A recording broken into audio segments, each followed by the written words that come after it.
இலங்கைக்கு அருகில் நகர்ந்து செல்லவுள்ள குறைந்த காற்றழுத்த தாழ்வு பகுதி. இலங்கை சீரார்களின் ஆபாச படங்கள் தொடர்பில் விசாரணை. அதிதீவிர சிகிச்சை பிரிவில் சிவாஜிலிங்க உடல்நிலை தொடர்பில் தகவல். வடக்கு ஆளுநருக்கும் பிரித்தானிய தூதரகத்தின் பிரதிநிதிக்கும் இடையில் சந்திப்பு.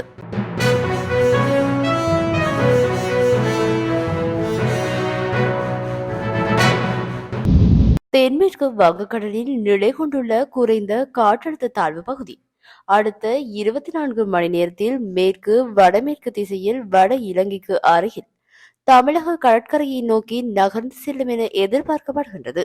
இதனால் வடக்கு வடமத்திய கிழக்கு மற்றும் வடமேல் மாகாணங்களில் அவ்வப்போது மழை அல்லது இடியுடன் கூடிய மழை பெய்யும். வட மாகாணத்தின் சில இடங்களில் 100 மில்லிமீட்டருக்கும் அதிகமான பலத்த மழை பெய்யக்கூடும். பிற இடங்களில் மாலை அல்லது இரவில் மழை அல்லது இடியுடன் கூடிய மழை பெய்யக்கூடும். மத்திய சபரகமுவ தென் ஊவா மேல் மற்றும் வடமேல் மாகாணங்களில் காலை வேளையில் பனிமூட்டமான நிலை எதிர்பார்க்கப்படலாம். இடியுடன் கூடிய மழையின் போது தற்காலிகமாக பலத்த காற்று மற்றும் மின்னல் தாக்கங்களினால் ஏற்படக்கூடிய பாதிப்புகளை குறைத்துக் கொள்ள போதுமான முன்னெச்சரிக்கை நடவடிக்கைகளை எடுக்குமாறு பொதுமக்கள் கேட்டுக் கொள்ளப்படுகின்றார்கள். புத்தளத்தில் இருந்து மன்னார் மற்றும் காங்கேசன் துறை ஊடாக முல்லைத்தீவு வரையான கரையோரத்திற்கு அப்பாற்பட்ட ஆழமான மற்றும் ஆழமற்ற கடற்பரப்புகள் அவ்வப்போது கொந்தளிப்பாகவும் மிகவும் கொந்தளிப்பாகவும் காணப்படும். புத்தளத்திலிருந்து கொழும்பு ஊடாக காலி வரையான கடற்பரப்புகள் அவ்வப்போது ஓரளவு கொந்தளிப்பாகவும் காணப்படும். நாட்டை சூழவுள்ள ஏனைய கடற்பரப்புகள் மிதமானதாக காணப்படும். இடியுடன் கூடிய மழையின் போது தற்காலிக பலத்த காற்று வீசுவதுடன் கடல் மிகவும் கொந்தளிப்பாகவும் காணப்படும்.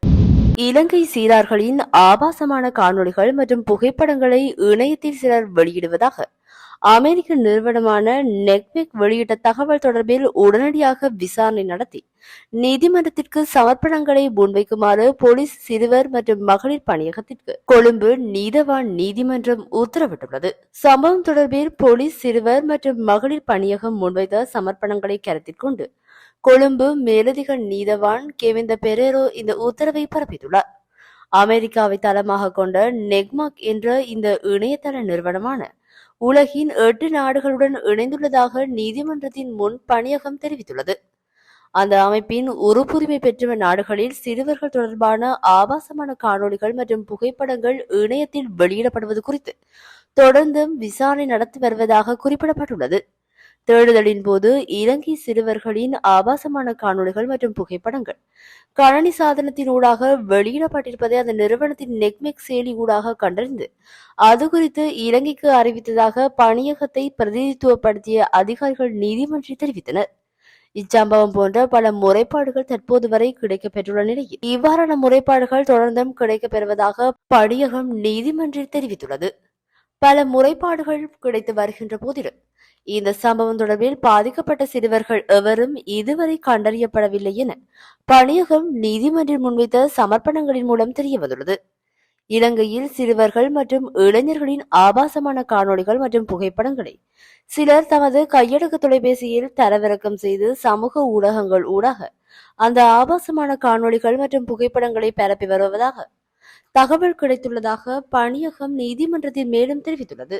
போலீஸ் சிறுவர் மற்றும் மகளிர் பணியகம் நீதிமன்றத்தில் முன்வைத்த சமர்ப்பணங்களை பரிசீலித்த நீதவான் சம்பவம் தொடர்பில் உடனடியாக விசாரணைகளை நடத்தி அறிக்கையினை சமர்ப்பிக்குமாறு உத்தரவிட்டார். இதேவேளை டெலிகிராம் செயலியில் ஆபாசமான காணொளிகளை பயன்படுத்தி பாடசாலை மாணவர்களை பயமுறுத்தி கபம் கூறும் சம்பவங்கள் பல இடம்பெற்றுள்ளதாக கணினி அவசர பதிலளிப்பு மன்றம் தெரிவித்துள்ளது. அதிக எண்ணிக்கையிலான மேலதிக வகுப்பு மாணவர்களை கொண்ட டெலிகிராம் குழுக்கள் இதற்காக பயன்படுத்தப்படுவதாக அதன் சிரேஷ்ட தகவல் பாதுகாப்பு பொறியியலாளர் சாருக தமனபோல தெரிவித்தார். இது தொடர்பில் மேலும் விளக்கமளிக்கும் சாருக தமனபோல தற்போது டெலிகிராம் செயலி ஊடாக பிள்ளைகளை குறிவைத்து ஆபாசமான காட்சிகளை பயன்படுத்தி மிரட்டல் விடுத்து படம் பறித்தல் போன்ற சம்பவங்கள் நடக்கின்றன. இங்கே பெரும்பாலும் மேலதிக வகுப்புக்காக தயாரிக்கப்பட்ட டெலிகிராம் குழுக்கள் மூலமே உங்கள் பிள்ளைகளுக்கு இது போன்ற ஆபாசமான காட்சிகள் அனுப்பப்படுகின்றன. AI கருவி மூலம் பிள்ளைகளின் புகைப்படத்தை போலியாக தயாரித்து அவர்களுக்கு கிடைக்கச் செய்து பிள்ளைகளை மிரட்டுவதாக செய்திகள் வருகின்றன. இதனை பிள்ளைகளுக்கு அறிவுறுத்துவது முக்கியம். அத்தகைய புகைப்படம் ஒரு குழுவிற்கு அனுப்பப்பட்டால் விரைவில் டெலிகிராம் கணக்கை முடக்குவது முக்கியம். ஏஐ புகைப்படத்தை பற்றி ஒருபோதும் பயப்பட வேண்டாம். உங்கள் உண்மையான புகைப்படங்களை வேறொரு கணக்கிற்கு அனுப்ப வேண்டாம் என்றார். அதிதீவிர சிகிச்சை பிரிவில் அனுமதிக்கப்பட்டுள்ள முன்னாள் நாடாளுமன்ற உறுப்பினர் கே சிவாஜிலிங்கத்தின் உடல்நிலையில் சிறிது முன்னேற்றம் ஏற்பட்டுள்ளதாக தகவல்கள் வெளியாகியுள்ளது.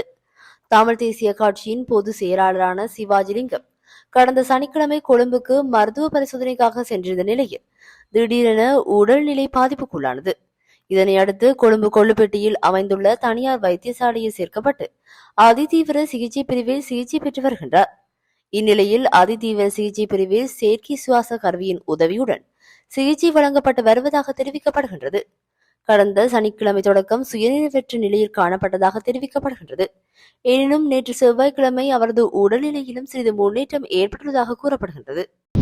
இந்த அரசாங்கத்தின் காலத்தில் தமது பிரச்சினைகள் தீர்க்கப்படும் என மக்கள் நம்பிக்கை வைத்துள்ளனர் என்று வடக்கு மாகாண ஆளுநர் வேதநாயகன் பிரித்தானிய தூதரகத்தின் சமாதானத்தை கட்டியெழுப்புதல் மற்றும் மனித உரிமைகளுக்கான முதல்நிலை செயலாளர் ஹென்றி பொனைட்டிடம் தெரிவித்தார். வடக்கு மாகாண ஆளுநர் செயலகத்தில் நேற்று காலை இடம்பெற்ற சந்திப்பின் போதே ஆளுநர் மேற்கண்டவாறு குறிப்பிட்டார். வடக்கு மாகாண ஆளுநராக நியமிக்கப்பட்டமைக்கு முதலில் வாழ்த்துக்களை தெரிவித்த ஹென்றி பொனைட், வடக்கு மாகாணத்தின் தற்போதைய நிலைமைகள் தொடர்பில் அறிவதே தமது பயணத்தின் நோக்கம் என இதன்போது கூறியுள்ளார்.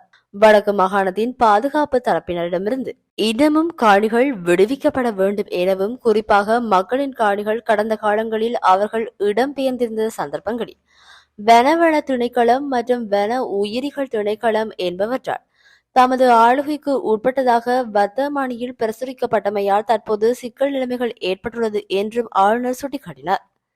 விவசாயிகள் வாழ்வாதாரம் இதனால் கடுமையான பின்னடைவுகளை சந்தித்துள்ளது என்று குறிப்பிட்ட ஆளுநர் வடக்கு மாகாண மக்களின் முக்கியமான பிரச்சனையாக இது உள்ளது எனவும் தெரிவித்தார்.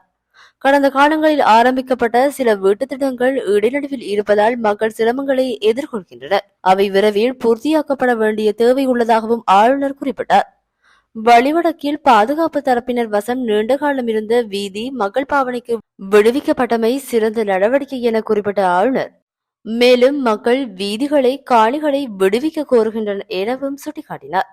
அத்துடன் பாதுகாப்பு தரப்பினரால் ஏற்பட்டிருந்த சோதனை சாவடிகள் மற்றும் வீதி தடைகள் என்பன அகற்றப்பட்டுள்ளன என்பதையும் அவர் குறிப்பிட்டுள்ளார். நீர்மின் உற்பத்தி நிலையங்களுடன் தொடர்புடைய நீர்த்தேக்கங்களில் நீர் அதிகபட்ச மட்டத்தில் இருக்கும் நிலையிலேயே தனியார் அனல் மின் நிலையங்களிடமிருந்து மின்சாரம் கொள்வனவு செய்யப்பட்டுள்ளதாக இலங்கை மின்சார சபையின் தொழில்நுட்ப பொறியியலாளர்கள் மற்றும் அதிகாரிகள் சங்கம் தெரிவித்துள்ளது. யாருடைய நலன்களுக்காக இவ்வாறான செயற்பாடுகள் இடம்பெறுகின்றன என்பது ஆராயப்பட வேண்டும் என அந்த சங்கத்தின் உபதலைவர் நந்தன உதயகுமார வலியுறுத்தியுள்ளார். சமீபத்தில் நாங்கள் அதிக மழையை பெற்றோம். அதிக மழை பெய்தது. எங்கள் நீர் மின் உற்பத்தி நிலையங்களுடன் தொடர்புடைய நீர்த்தேக்கங்கள் முழுமையாக நிரம்பியுள்ளன.